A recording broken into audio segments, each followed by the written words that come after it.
Sphinx, wait for me! Yeah, I think he's gone for good.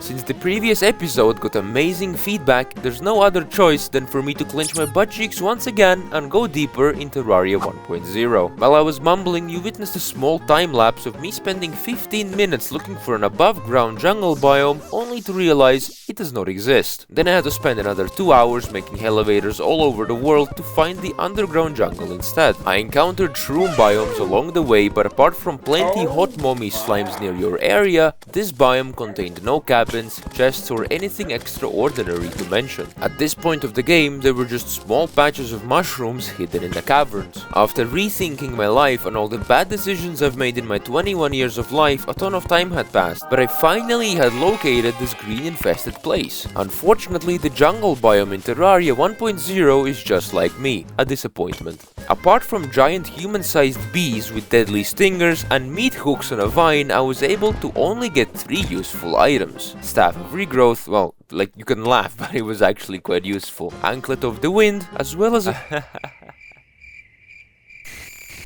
an item which is probably a bit useless, the Feral Claws. Also, on a side note, how the f do torches work underwater? Like, I've played this for over 10 hours and I only now noticed this. What the fuck? Now that we trimmed out the whole jungle biome and collected a couple of roses and stingers, it was time to carefully head back home. Nah, I just used the save and quit function. Come on, you would too, don't lie.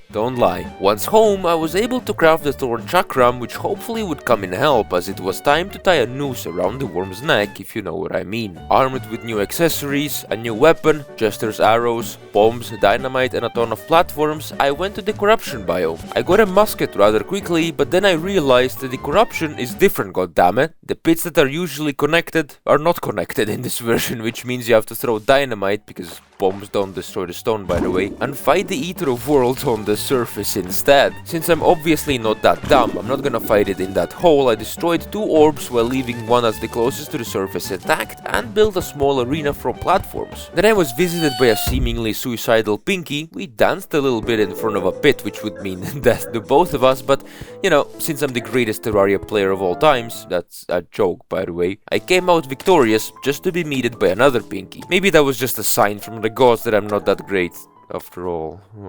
And then I just sat and waited the night out, because even though I am a psychopath, I'm not fighting that during the night, okay?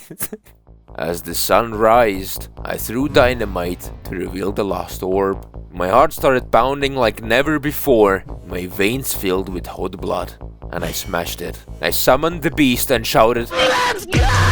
Then I got knocked back in.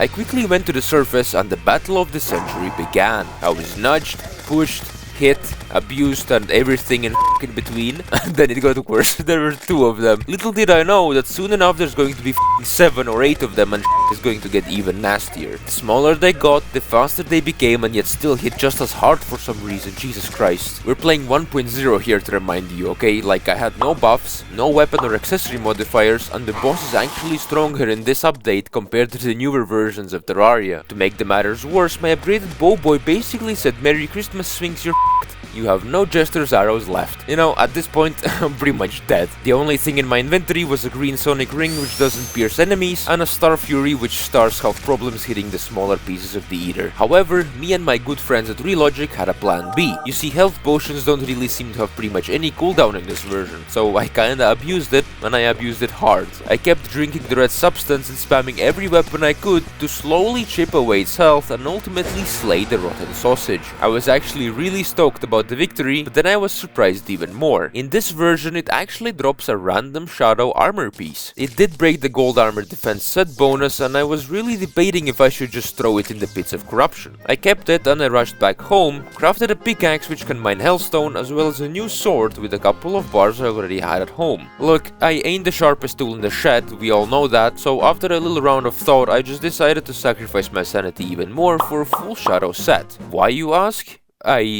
I don't know.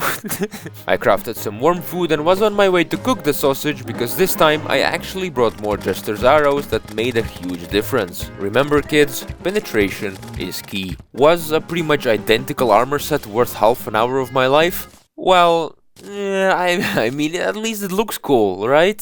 Yeah, Yeah. Whatever the case might be, now all that's left is to explore the hell, gather hellstone, defeat the goblins and give a friendly hug to none other than the Boneface himself. Which means only one thing, the dungeon is going to be free to enter if we're brave enough, that is.